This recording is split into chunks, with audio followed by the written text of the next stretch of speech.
Okay, so let me zoom out here real quick. So this is a Yanmar 2420D four-wheel drive tractor. I think it's like a 1981 or 1982, somewhere around there. They only made it for like 2 years.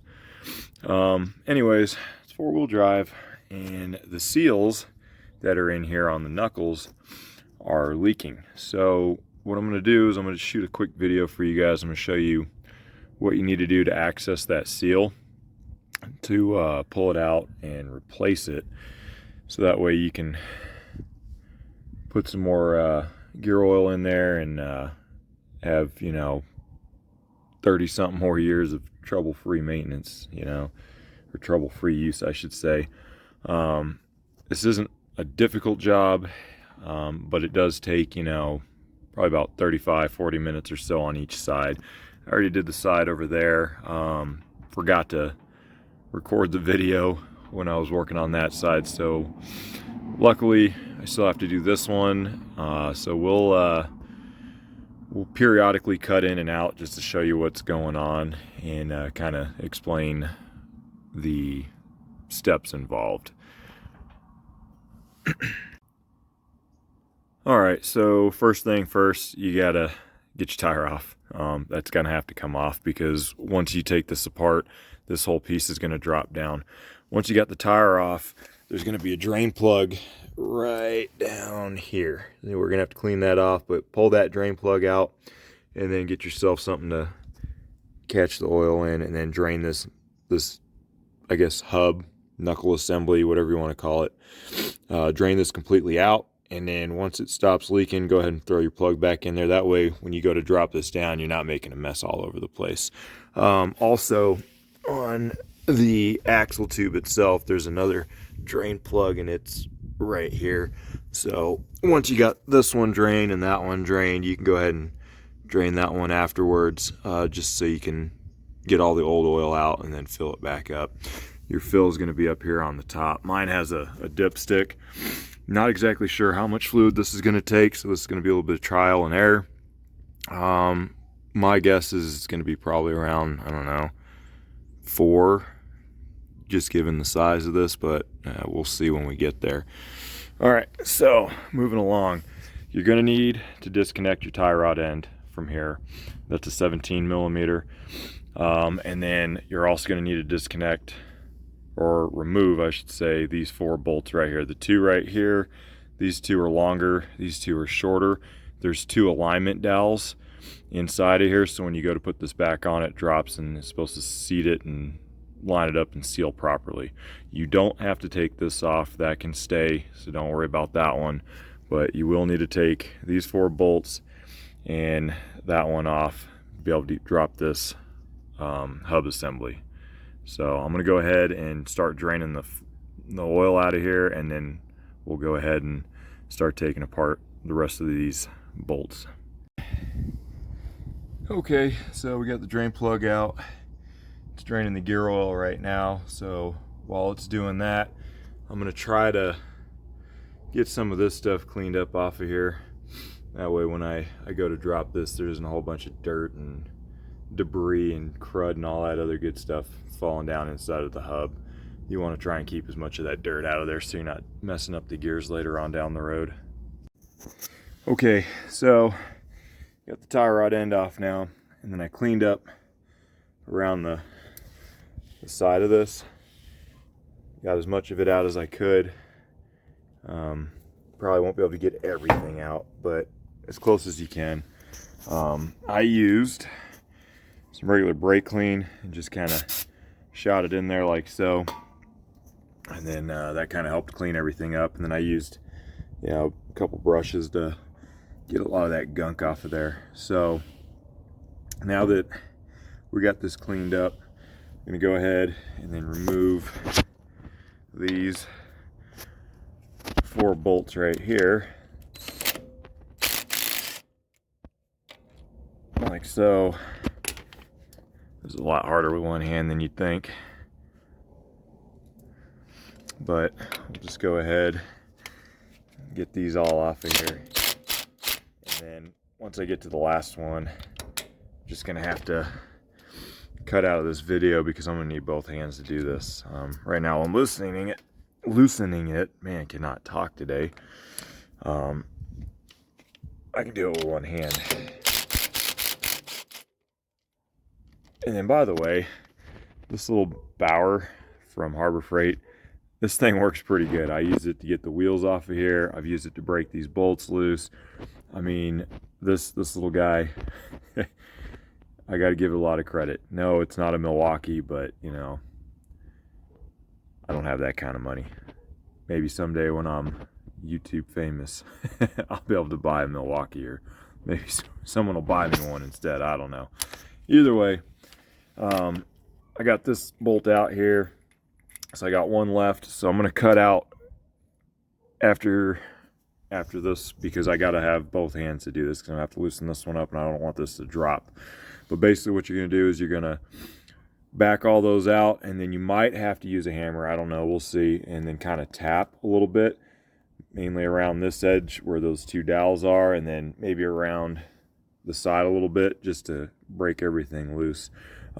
Inside of here there's basically, you have like a ring and pinion, so you have like a pinion gear that kind of comes down here, and then basically have your ring gear that's inside of here. Well, that pinion has a little shaft, and there's like a kind of like a thrust washer or something, if you will, so just keep in mind for that.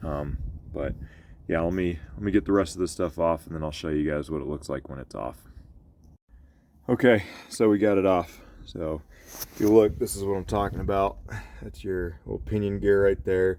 Then there's the shaft, and that shaft goes right here in this hole, and then this little ring right here is kind of like a little thrust washer or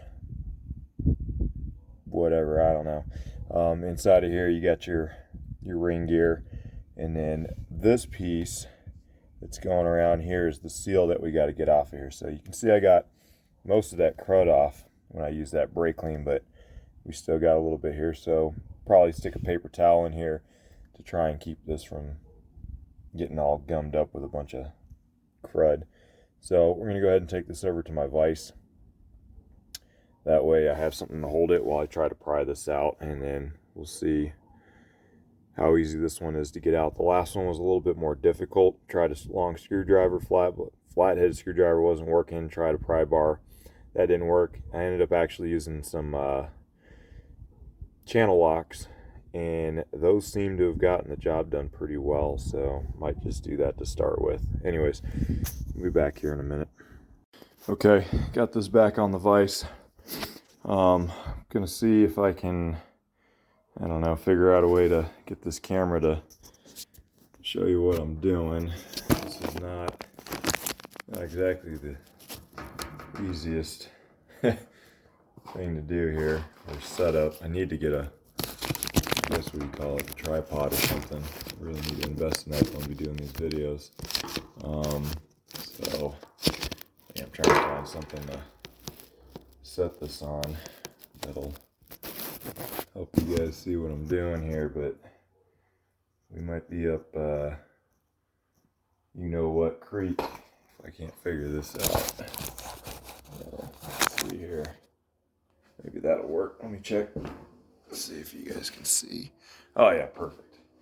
Alright, so what I had to do last time is we have these channel locks to get this seal out, so we're gonna give it the old college try with this again and see if that'll work. Oh yeah, that's doing the job pretty nice.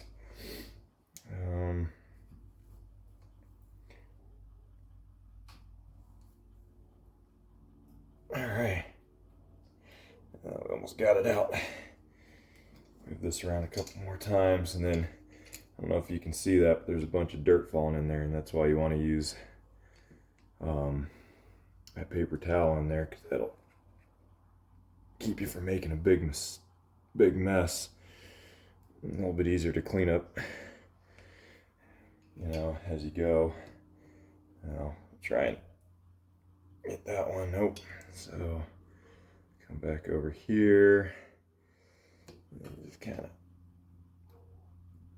keep prying it. So now, another trick you can do that might help is grab like a pry bar or something to put underneath it to give it a little more leverage, because I'm kind of running out. Now, let's give it another shot here. And there we go. She is out. So, try and be careful not to make any more of a mess than you need to. All right, so that's the seal. It's all jacked up, so we're gonna throw that one away. Gonna keep this paper in here for now, and then I'm gonna try to wipe the rest of that off of there. Hopefully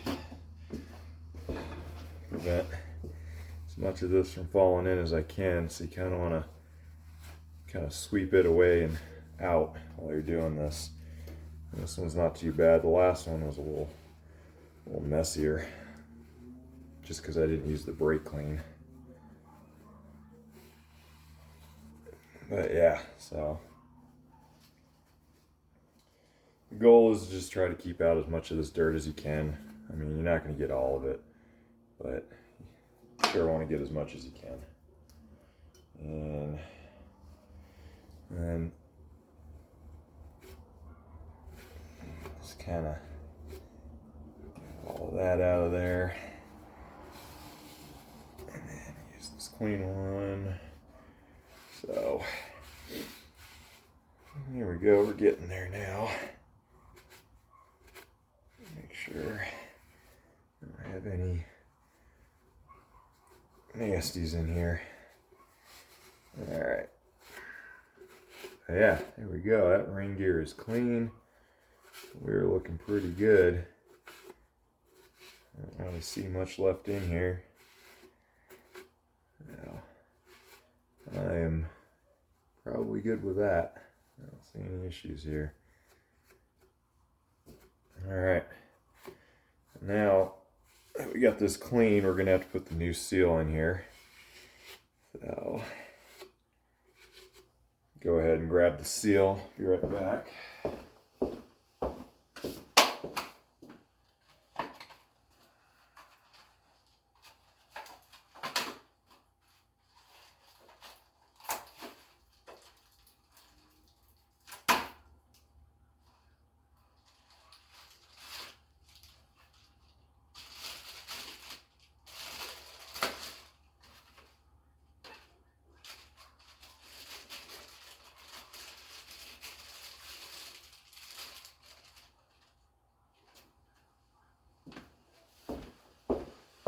And anyone who's wondering what the part number is, I'll just kind of bring this up here. I don't know if you can see that. Hopefully you can. So that's the part number for the seal. Here's the new one. It's got a flange on it, so the wide part's going to go up top like this, and then the skinnier part's going to go on the side. Probably self-explanatory, but just in case you didn't know. So now we're just going to kind of get it started and start walking it in. This is plastic, so it's pretty malleable. We're just going to kind of use a rubber hammer, just gently work it down in here until it's flush, just like so.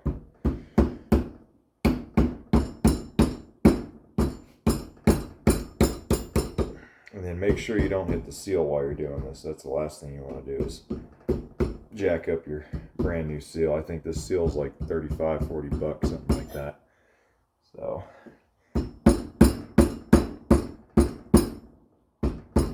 just keep hammering until it's all down. There we go. That is it. Okay. I am good with that. So, yeah, once you got this down in here, you're ready to go ahead and reinstall this. So, this is what it looks like with the new seal in place. So you can see there's this lip right here, and then there's that washer I was talking about, and then a couple little specks there, but that's not going to do anything. So we're ready to go ahead and throw this back on there. So I'll cut back to that here in a minute. All right, so we got this thing reassembled. Got the tie rod back on, got all these bolts cinched down. I filled the axle with 3 quarts of oil. That's all I had right now. I think that was enough. There was definitely oil on the dipstick, so we'll see. But yeah, we're back in business. Sure is noisy though. But yeah, we are good to go. So I hope this helped you guys out. Actually, just so you know, I put 80, 90 in here. I guess you could put 90 weight. I think that's probably what it originally came with. But really, any gear oil will get the job done.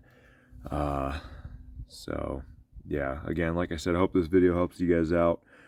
Plan on doing more videos in the future, whether it's, you know, tractor related, or I don't know if you can see it, but my Super Duty over there, or I'm currently working on this 1990 Toyota pickup, getting ready to pull the engine and transmission out of this. Going to replace all the seals on the engine, and probably going to do a straight axle swap on this thing in the future. But yeah, thanks for watching.